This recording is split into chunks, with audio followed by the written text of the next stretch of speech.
Hello, welcome back to Mrs. Torres' YouTube channel. Today, we are going to talk about factor by grouping. So, we use this method when we have 4 terms and they're in order from highest degree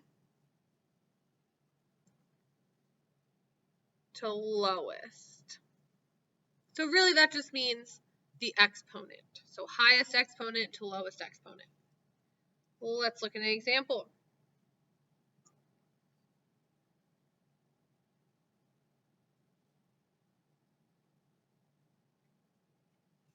All right, so we've got 15a cubed minus 20a squared plus 9a minus 12. So we have 4 terms, 1, 2, 3, 4, and they're in order, degree 3, 2, 1, 0. The way we do this is we group the first 2 terms together and the last 2 terms together. Then we look for the GCF of both parentheses. So group together, then find the GCF. So the GCF here is going to be 5a squared. If I factor that out, I'll be left with 3a minus 4 plus, if I look at the GCF here, it's just going to be 3. So in parentheses, we're left with 3a minus 4. Now, when we factor by grouping, once we factor out the GCFs, whatever is in parentheses should be the exact same. That's the only way that factor by grouping works, is if what's in parentheses is exactly the same. And then the way we factor it is we take what's in parentheses, that's our 1 factor, so 3a minus 4. And then we take the leftover, so that's what's not in parentheses. So in this case, it would be 5a squared plus 3. And that's it. And of course, we can FOIL to make sure when we FOIL it out, we will get our original problem. So that's how we know we're right. All right, let's look at another one. How about 7n cubed minus 4n squared minus 49n plus 28. So factor by grouping. First step, we're going to group the first 2 terms together. Since we're subtracting 49n here, what I'm going to do is make this plus negative 49. And then group them together. Just don't forget that negative belongs to the 49 there. All right, and then we look for GCF. GCF here is just going to be n squared. So n squared. When we factor that out, we'll be left with 7n minus 4. Now, we want what's in parentheses to be 7n minus 4. So we know we can factor out a 7 here, but if we factor out a 7, we'll be left with negative 7n plus 4. So we need to flip our signs. So in order to do that, we're going to factor out a negative 7. And then they'll leave us with 7n minus 4, and that's what we wanted. Now that what's in parentheses is the exact same, we can factor. So the parentheses is 1 factor, and our other factor is these 2 terms, our leftovers. So n squared minus 7.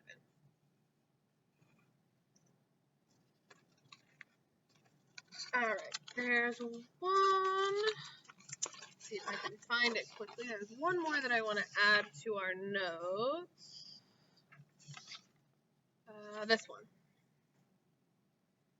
All right, last example here, then we'll add one little thing. How about 4n cubed plus 16n squared plus n plus 4. So I would say factor by grouping. So we group the first 2 together, group the second 2 together, and then we look for GCF. So GCF here is going to be 4n squared. So that'll leave us with n plus 4. Now we run into a tiny bit of an issue, but not really. N plus 4 is what we group together over here. So we have plus n plus 4. So we know that our first factor is going to be n plus 4. And our second factor is the leftovers. So a very common mistake is we would go, okay, well, just 4n squared. That's what's left over, right?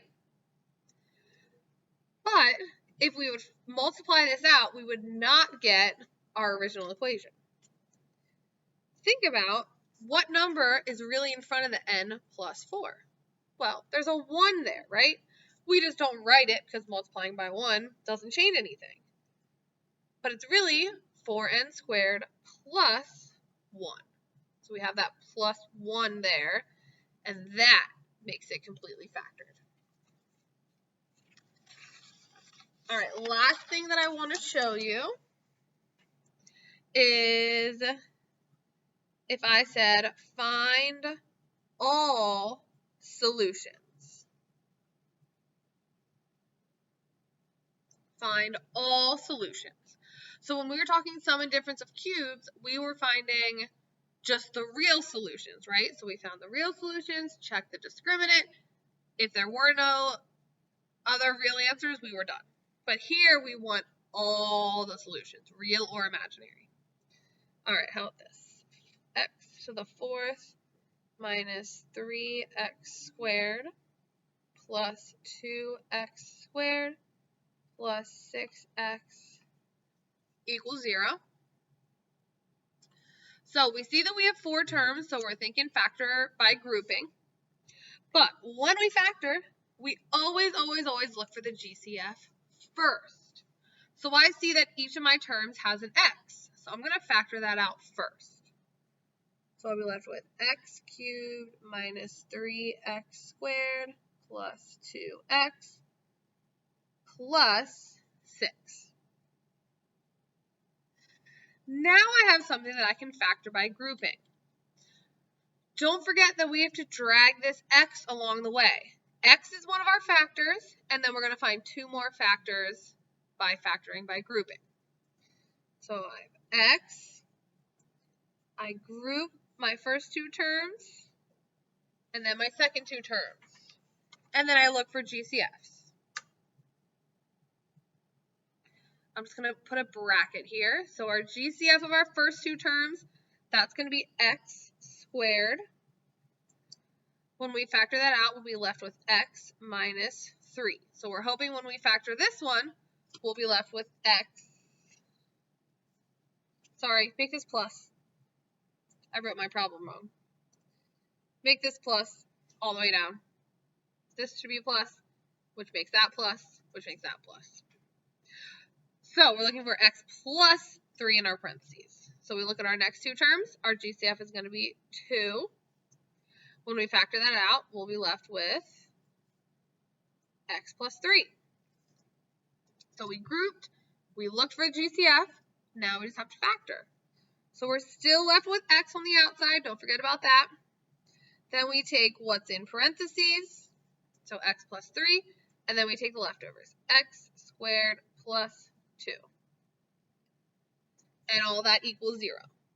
So now we have 3 things that we're multiplying together that are going to equal 0.